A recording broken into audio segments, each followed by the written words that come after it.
Hi, and welcome to Counting Coral Chats. I'm Jolien Collier, and I will be your host for today's interview.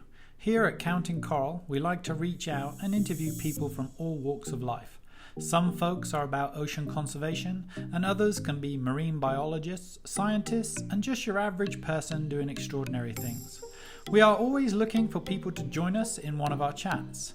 If you are interested in what we do and you would like to be on our show, you can email us at connect@countingcoral.com. So please sit back, relax, and enjoy the show. Hi, and welcome to Counting Coral Chats with Anushka Parab. Anushka is a high school senior from Maryland in the USA, and she is currently a social media intern at Counting Coral. She has a deep passion for environmental conservation and is currently applying to universities and wants to major in psychology and minor in environmental science. Welcome, Anushka, and thank you so much for taking the time to join us and do this interview. How are you today? I'm good. How are you? Thank you for having me. Oh, no, that's fantastic. So yeah, you're one of our interns, and you happened to jump in a little bit late, which was really quite cool of you, considering the dates were slightly off. And you're doing social media for us. How's that going? And you enjoying that? It's going really well. Yeah, I'm enjoying it a lot. It's like fun to be able to connect my passion for environmental conservation and for advertising. So it's a really cool mix of both worlds. So it's been really great. Yeah, well, we really appreciate your work. It's been fantastic. While we're doing the interview, I'll pull up some images of the work that you've done so people can see that. Again, we really appreciate it. So I guess I'll start with a few questions. It's like, how long have you been interested and active in conservation? I know you're a young individual, so it couldn't have been that long, but maybe walk us through how you got engaged in with it and how what was a catalyst maybe that started all this off? Yeah, so I've always been sort of passionate about the environment. I've always tried to find ways to recycle, things like that when I was younger, especially since my mom was really passionate about the environment. But it wasn't really until early high school that I really threw myself into it. And that all really started with joining my school's environmental club. I joined it my freshman year, and ever since then, I've sort of been more interested in it. It was back then when I really started to research, really look into different things that were going on in the world. And that's sort of when I started to realize, wow, there is a lot going on and no one's talking about it. So then I tried to find more ways to engage, more ways to make a difference. I made little changes in my life to help lower my carbon footprint. I tried to get involved with more organizations, sort of pushing for a world that I wanted to live in the next couple of years. So I started when I was 15-ish, and now I'm 17, almost 18. Wow, that's impressive. You're much like Aria Mahu, who we had on a little while ago, and you guys are friends apparently, correct? Yes, we are, yeah. You live in the same town? Yeah, we do. We go to the same high school too. We work in the same environmental club, yeah. Oh, great, okay. I didn't know if you were affiliated as closely as that. That's awesome. So I can see the passion that you've got for environmental conservation, and to be fair, I really feel bad for you guys because every generation has its issues, Vietnam War to the Cold War to now you guys, fast forwarding, now you guys, it's all about environment, it's all about climate. This is the biggest threat to your generation.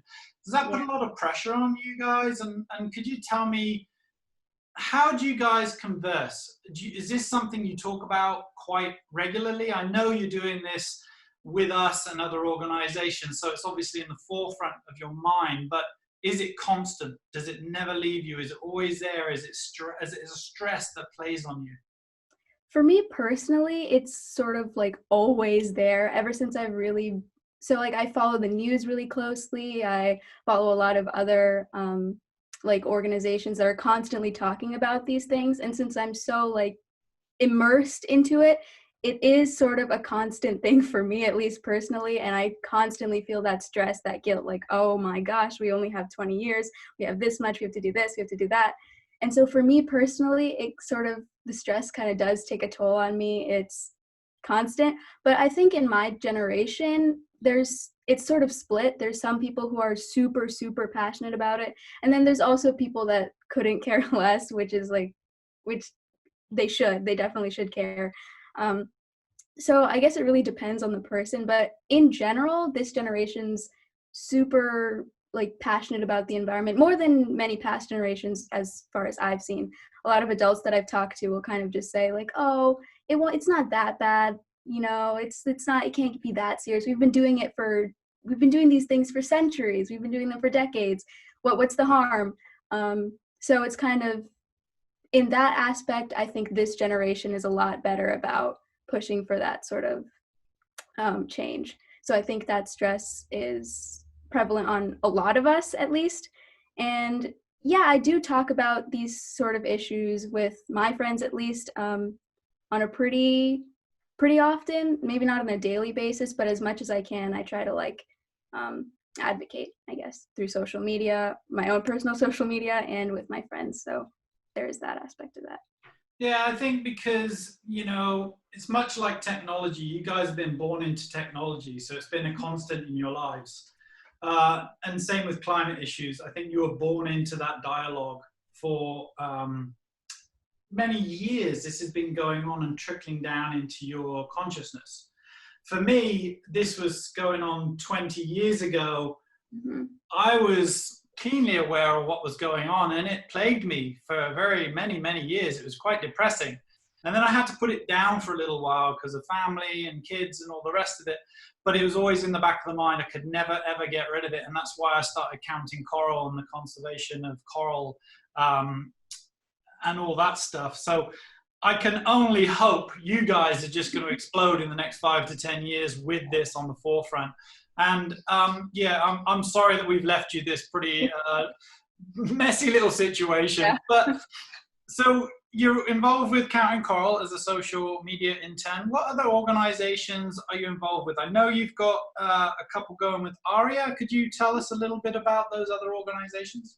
Yeah, so me and Arya and other members of the environmental clubs in neighboring high schools in our county created this giant county-wide environmental coalition. So it's full of students who are super passionate about the environment, and they want to find ways to help at their level, because a lot of the time students and younger people don't have very impactful ways of helping. There's not very much we can do. So we wanted to find a way to help as much as we can and get as many students that are just as passionate as us to work together in this giant coalition that we have. So it's across the county. We're still trying to expand at the moment, but we're working with different organizations, including Counting Coral, the Global Collab Network, and Sierra Club. So we have different aspects of conservation organizations that other people and students can be part of. So it's this big sort of county-wide club. So it's a way of expanding what we did at our high school to everyone in the county. So eventually, after a couple of years, we want to grow even bigger and include more counties, and hopefully just keep on expanding, working with more organizations, finding more ways to help. Those are pretty much our long-term goals. We're still in the starting phases at the moment, but that's pretty much what we're working on at the moment. Oh, that's incredible. It's fantastic work. I can't thank you enough for all the efforts. And I know we're part of that coalition, and you guys have organized the Students for Coral fundraising campaigns, which is awesome. And we'll put that in the links, various links, whether it be Facebook, Twitter, or YouTube. We'll place all those avenues for people to be able to contact you guys if you want to expand into other states. Lots of people from all over the country will be watching these interviews, so hopefully they can join outside of Maryland and maybe start their own county campaign somewhere else. So we'll drop all those links in there. And again, I really appreciate your efforts. What inspired you to push for conservation? I mean, what was that? Was there a penny that just dropped one day when you saw a fire burning, or what was it? What was the catalyst? For me, it was pretty gradual. I had always tried to do little things in my life to try to lower my carbon footprint, make a positive impact.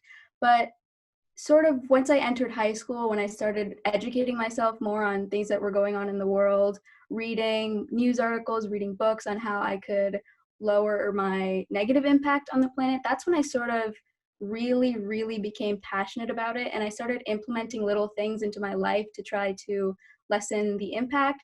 So, for example, I started to shop more sustainably since overconsumption was definitely a problem that I had. I did have a bit of a shopping problem, so I tried to like minimize how much I bought, try to consume ethically, consume secondhand, stuff like that. And I don't throw out as much as I used to, and so that's been really good. I try to reuse anything I can to avoid throwing it out, because I think I contributed to textile waste a lot when I was younger, since I bought way too many clothes.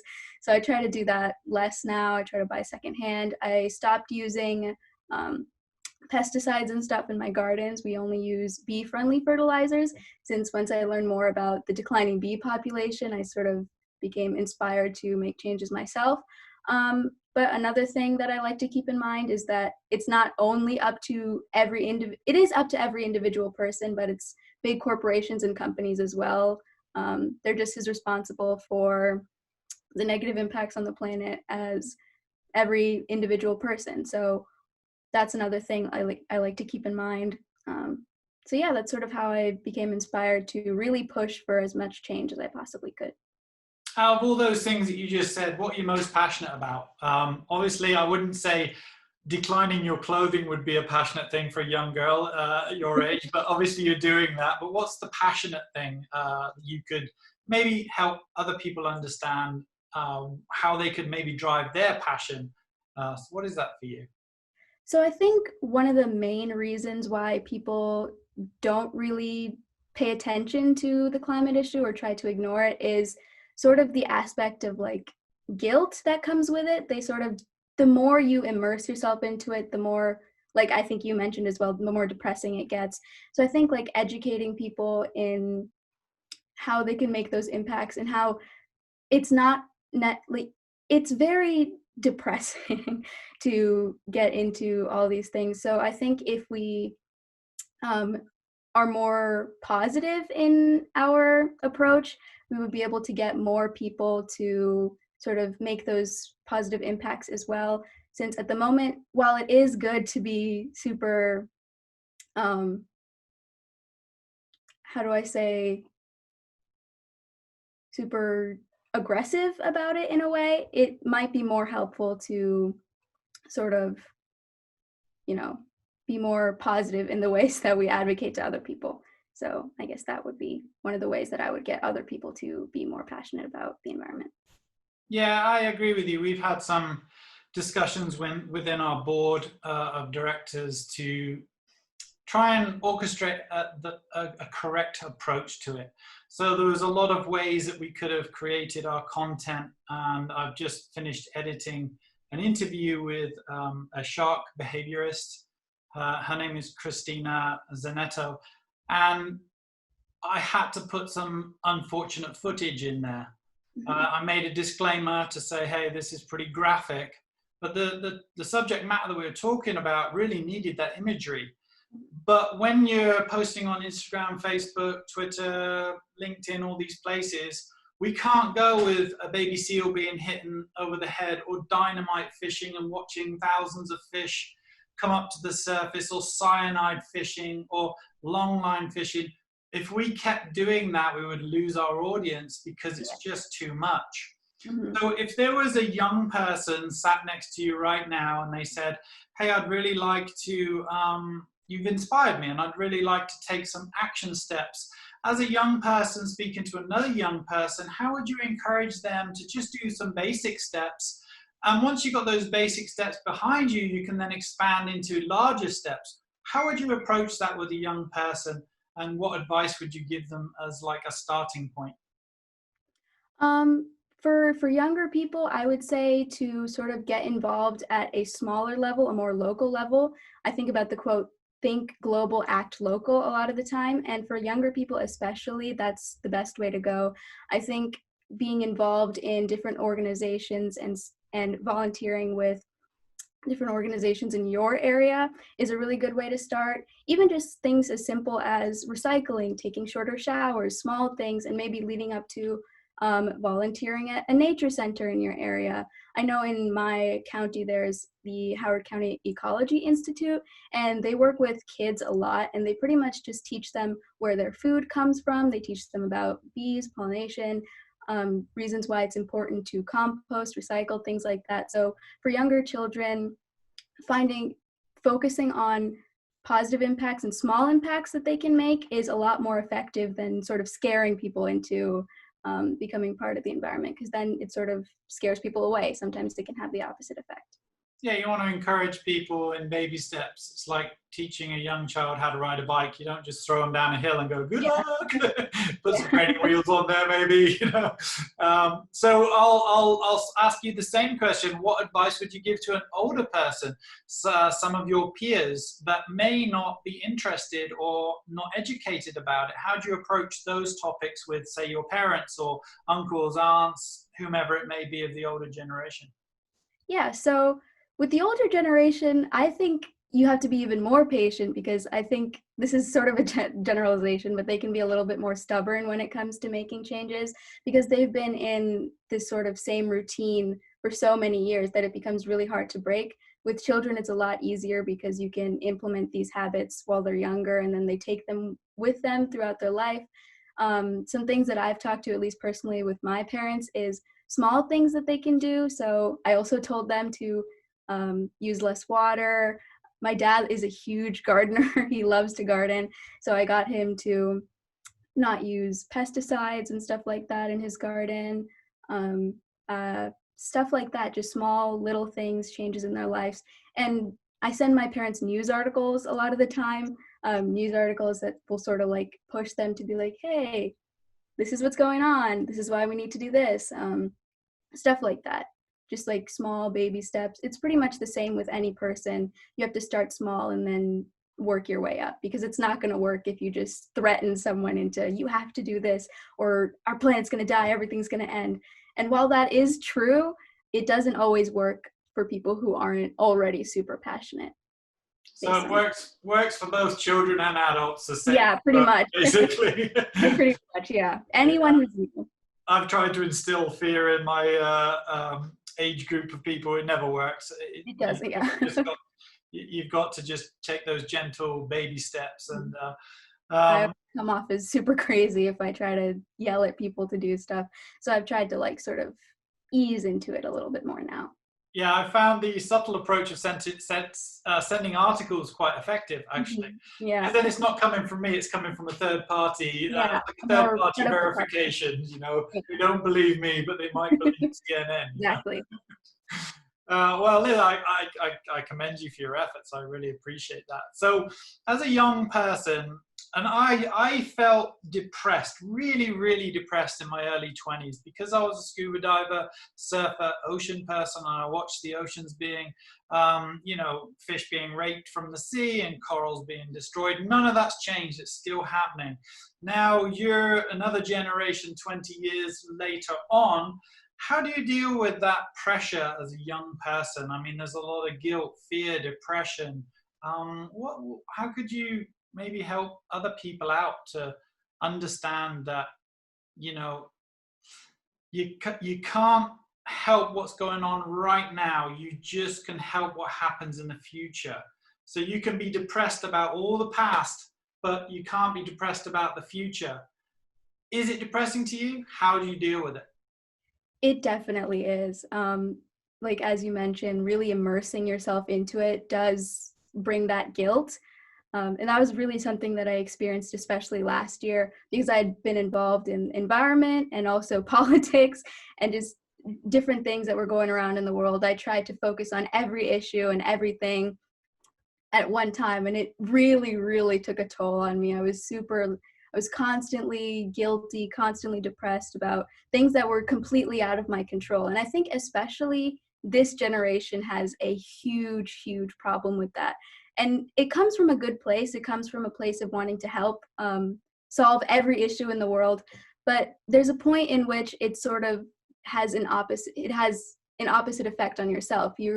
There's no way, at some point you have to accept that there's no way that you can fix every problem in the world by yourself.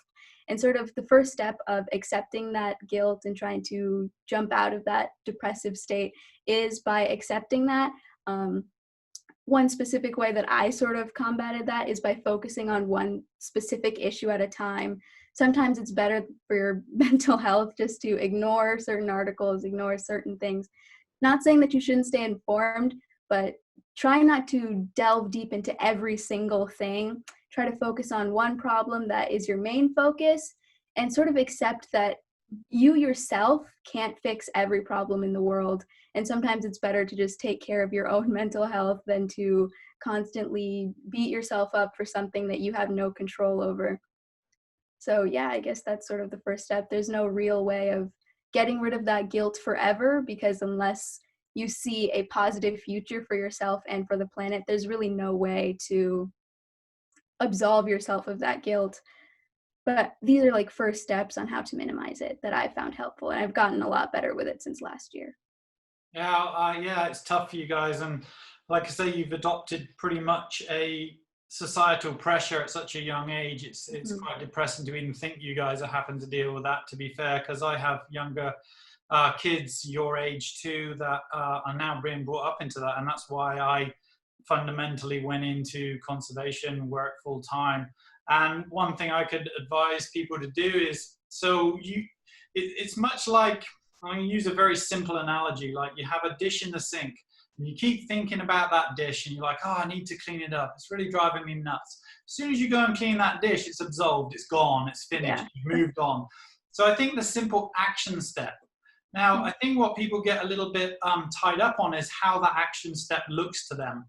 If it's like, oh, all the rainforest is being chopped down, how do I help a rainforest being chopped down and I'm in like the US or England or France, but it's in Brazil? Well, how do I do that? You know what I mean? Because it's so overwhelming, and it really makes people not want to take any action whatsoever. So my advice to people would be, if you want to take action, you can take it locally like you guys have done, organize a coalition or organize a group of students or adults. And that could be just finding an empty piece of ground, digging a hole and planting a tree. Yep. It could be, I can't plant a tree, there's no ground, I live in the city. Okay, donate $5 every single month. And guess what? That cup in the sink will no longer be a problem. That is now absolving you of those stresses because you've taken a simple action step. So that would be my advice to younger people. And I've lived with that guilt for a very long time because I was a carpenter, builder. And back in my 20s, and I'm now 50, I was cutting wood going, oh my God, this is killing me. What am I doing? This is not aligning with who I am as a human being. But now I'm paying the penance. I'm now dedicating my entire life, as much money as I possibly can, to put into that crime against nature almost. But it was a crime against nature that we weren't too aware of. Now I think young people need to be very aware that every action that we take, whether it be clothing, iPods, iPads, iPhones, everything you purchase, it has a cost on nature. And if we can alleviate those costs and those trade-offs, we'll win the game. But if we don't, we're going to lose the game. So listen, I really appreciate you taking the time to sit down and chat with us. And it's always great to get insight from younger people. So I will put all the links, and if you have any other stuff, please send that to me and I will just pop it into the various different areas. So thank you so much, Anushka. Thank you so much for having me. Yeah, I really appreciate it. And thank you for all the great work that you do too with the organization. It's going to be great. It's going to have great impacts on our future. So I really appreciate that. You're welcome. Counting Coral relies on public support. If you would like to donate to Counting Coral and help out with the coral crisis, please see the link in the comments section if you are on YouTube, link in the bio if you're on Instagram, link in the post section if you're on Facebook or LinkedIn. The best way to follow us for Counting Coral Chats is to subscribe to our YouTube channel. Hit the subscribe button and then hit the bell. When you hit the bell, you will be notified every time we post new content.